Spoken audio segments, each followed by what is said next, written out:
everybody out there, you're tuned in to 91.8 The Fan. I am in my special-tastic corner, and I have an awesome guest here in the corner. Would you like to introduce yourself to everybody? Why, certainly. Hello, public. This is Scott Freeman, voice actor. A name destined for greatness. I will make it so. Somebody already has that line. I can't say that now. Well, Sorry, Star Trek fans. Oh no, I love it. I love geekdom. It's if you're a fellow geek, more power to you. Yeah, I am. Now I'm kind of curious because it seems you have quite a bit of geeky roots. So I'm wondering, how'd you get into voice acting? Was it like many kids today, they really want to be a voice actor, and you were like, hey, I should do that, or was it just something you fell into? Yeah, it kind of both. I mean, honestly, I never really thought to myself, yeah, that's something I want to do, or something, I never even dreamed I would be able to get into it. So I just, sometimes if your dreams seem like a little too far away, you just don't want to set your goals too far ahead. It's just setting yourself up for disappointment, right? So, Exactly. That's a terrible thing to say. Why would you agree with that? That's awful. Because some people out there are not destined for greatness. They don't have it.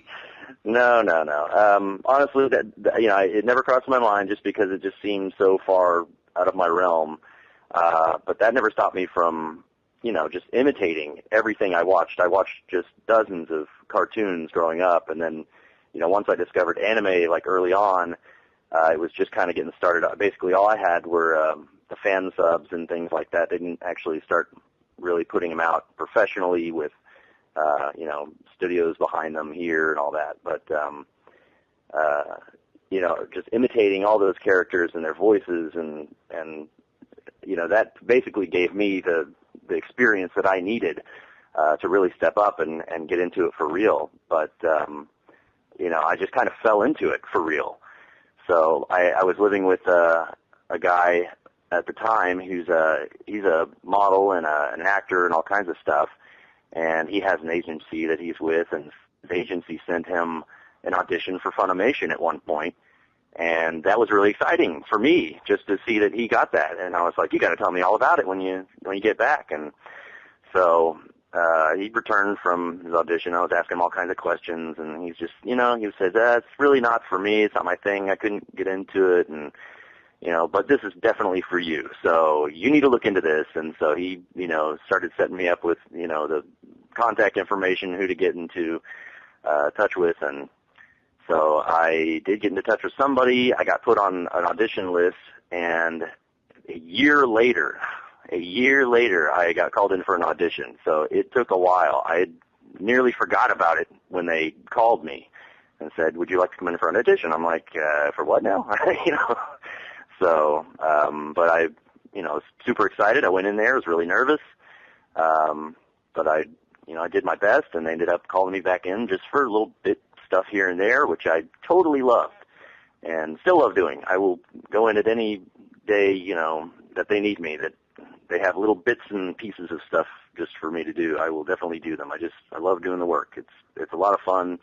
I love anime, any animation really, but it's just been a lot of fun, and I feel pretty fortunate to have kind of, had those steps put in front of me to kind of guide my path.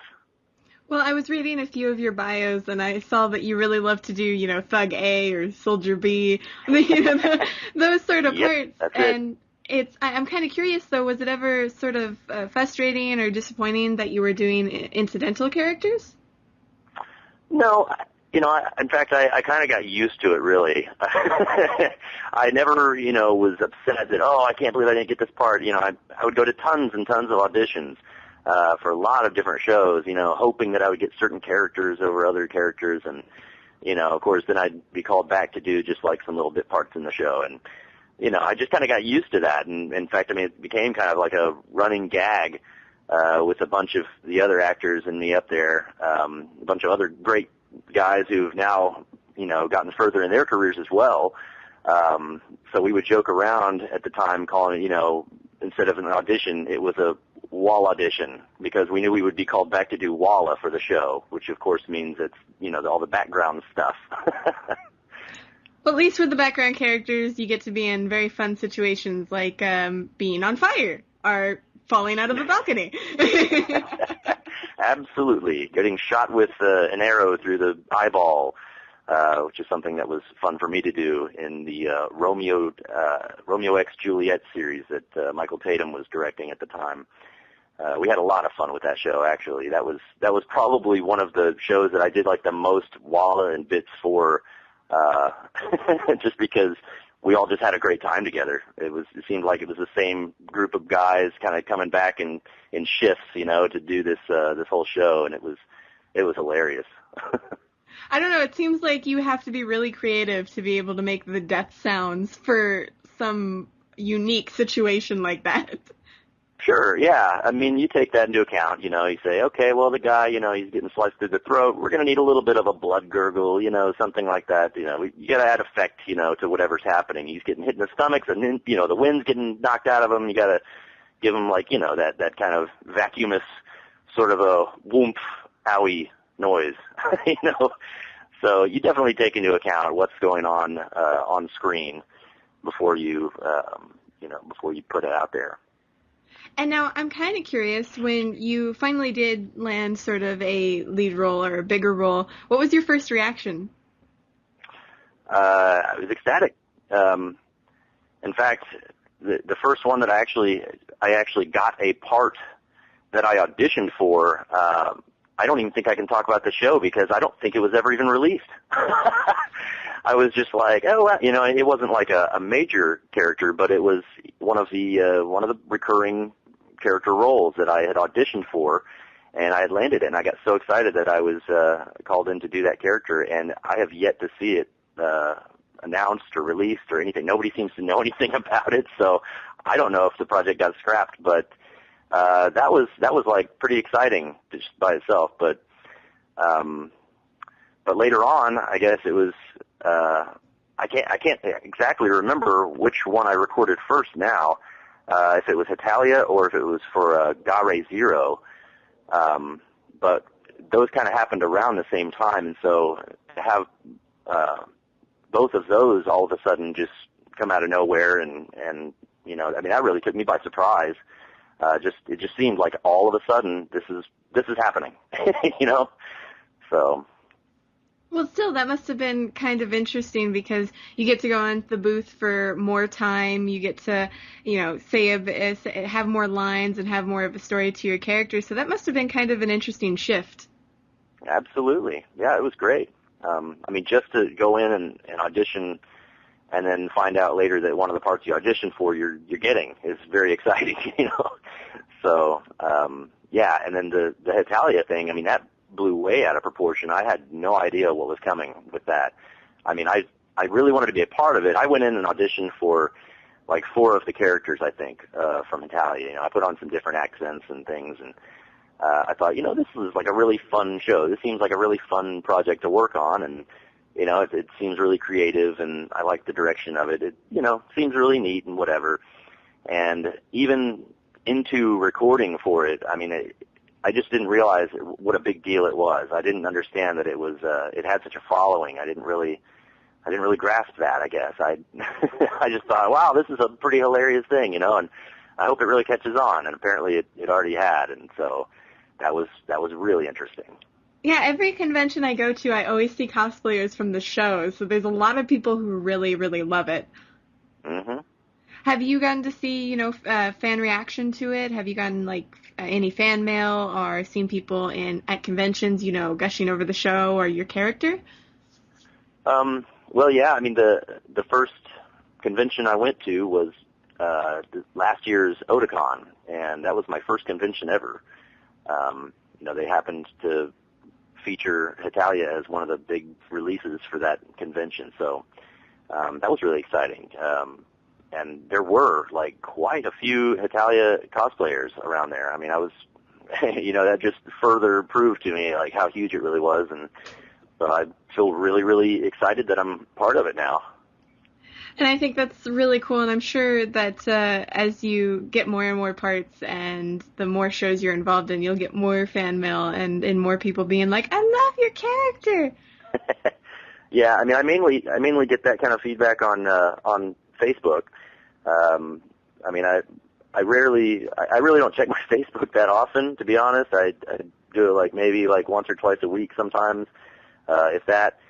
But when I do, you know, there's always new people wanting to friend me, and I'm getting messages from fans and, you know, telling me how much they appreciate the work and all that. And that's really nice to hear. It really is. It, you know, makes me feel good that I'm, you know, doing it justice, and, you know, I'm just glad to be part of it. Definitely, and I think that's the perfect time to take a break here on 91.8 The Fan. But don't go anywhere, because our special guest isn't going anywhere, so keep it tuned to your favorite station, where we play everything you want and nothing you don't. Oh, golly, I'm bored. Have you considered listening to some music, Mr. Ooze, sir? It's time to pay the piper. As fun as destroying the command center may be, sir, might I suggest 918 The Fan? Lots of amusing teen DJs and the like. A teenager with a big mouth. Not much has changed in 6,000 years. I believe, sir, that they also have a number of celebrity guests from the anime field in for interviews. Woo! Where's my autograph book? That's the spirit, sir. 918thefan.com. As the kids say, check it out. Hey everybody out there, you're tuned in to 91.8 The Fan. We are still here with our special guest. Would you like to give a sign of life to the people out there? I'm still here. I'm sorry, we kind of tortured him behind the scenes. We tied him up to make sure he wouldn't go anywhere, so maybe we cut off circulation, I don't know. It worked for now, but I'm like Houdini. Watch out. Do you know any magic tricks? Yeah. I know a couple, actually. Oh, very nice.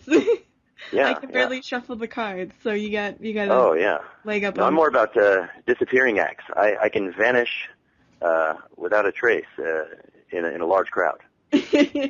You mean at a convention? Yeah. Yes. I'm good at ducking and covering and well, that's a bobbing good and weaving thing, and especially avoiding. with the fangirls out there. Yeah. There's some magic behind that. I don't know quite where it is. Now, I'm kind of curious. We were talking a little bit behind the scenes about it, but do you have any conventions coming out that you'd want to pimp out? I would love to pimp out this next year's Matsuricon 2011.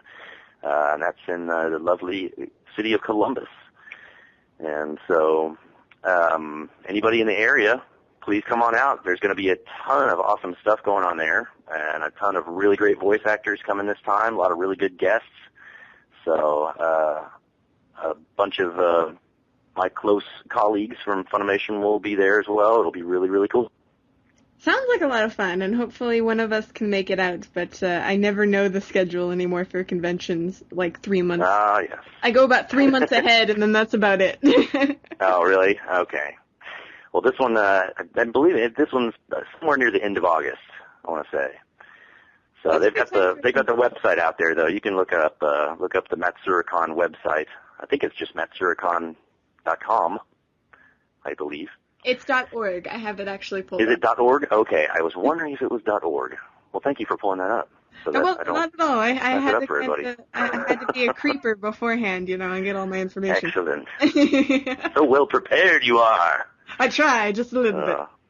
But I am curious for the listeners out there who can't make it to the convention, is there any place on the interwebs they can keep updated with what you're in or what you're doing? Actually, two very lovely girls that I met at Otakon, Miss Jamie Williams and Corinne Rogers, have set up a sort of a fan site for me called Freeman Fighters, and so you can like Google Freeman Fighters, and I'm sure it'll come up. I don't know very many other Freeman Fighters out there, so please pay a visit. Join if you like, if you want to keep updated on what's going on with my stuff. And, drop on by my Facebook anytime you like and leave messages as well. And that's always welcome. So that's pretty much it. I don't really have any other or anything. Understandable. I now totally expect to see a picture of you with boxing gloves, though. Boxing gloves. You know, I may do that. I may have to do that. I may have to like make a whole bunch of different themed photos of myself, and and start putting those out there. That sounds like fun. Because I'm a big I like to mess around with Photoshop and do that kind of stuff. So I don't know. That may be something in the works there. That would be really cool. That would be really cool. And is there anything that you're working on that you can talk about, or anything that recently came out that you would like the listeners to know about?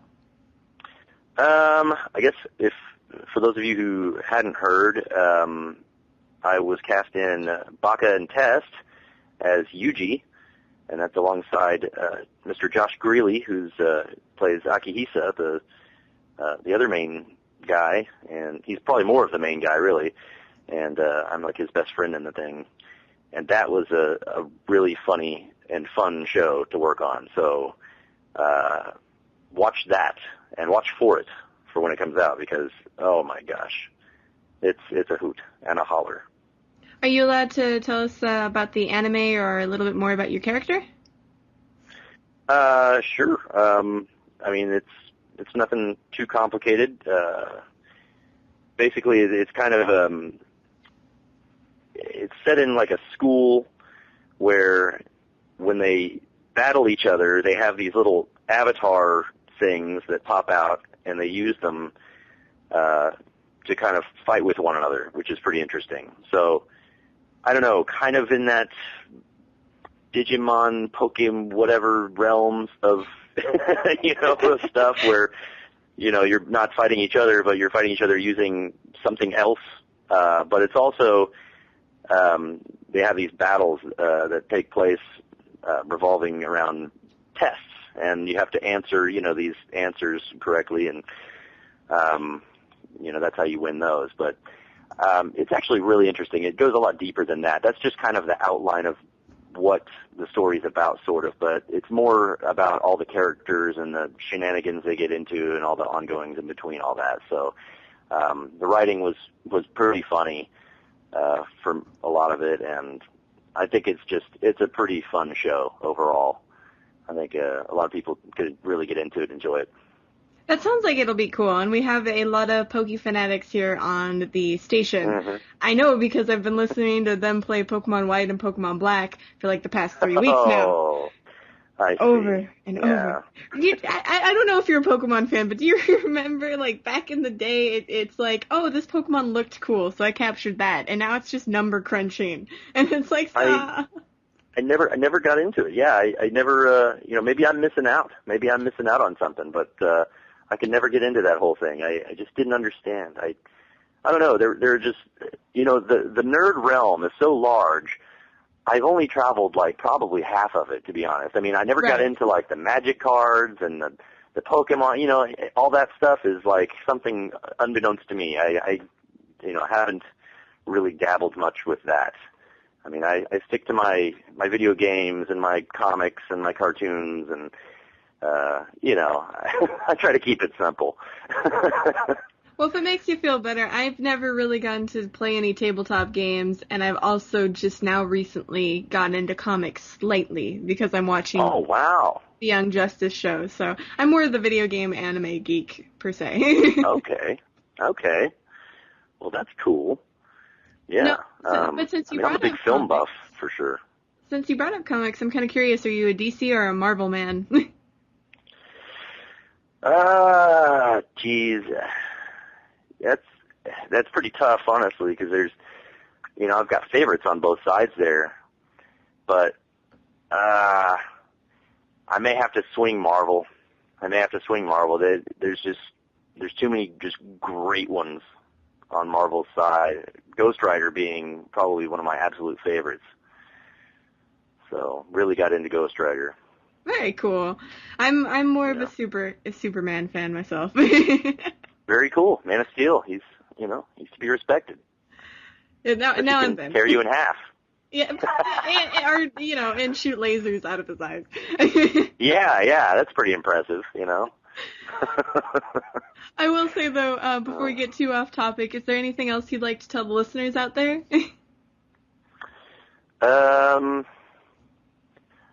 Nothing pressing. Just keep up the good work and supporting the industries and keeping myself and my fellow actors employed and happy doing what we do for all of you out there. That's pretty much it. Just want to Awesome. thank everybody out there for giving all the support that they do. They're all very, very cool.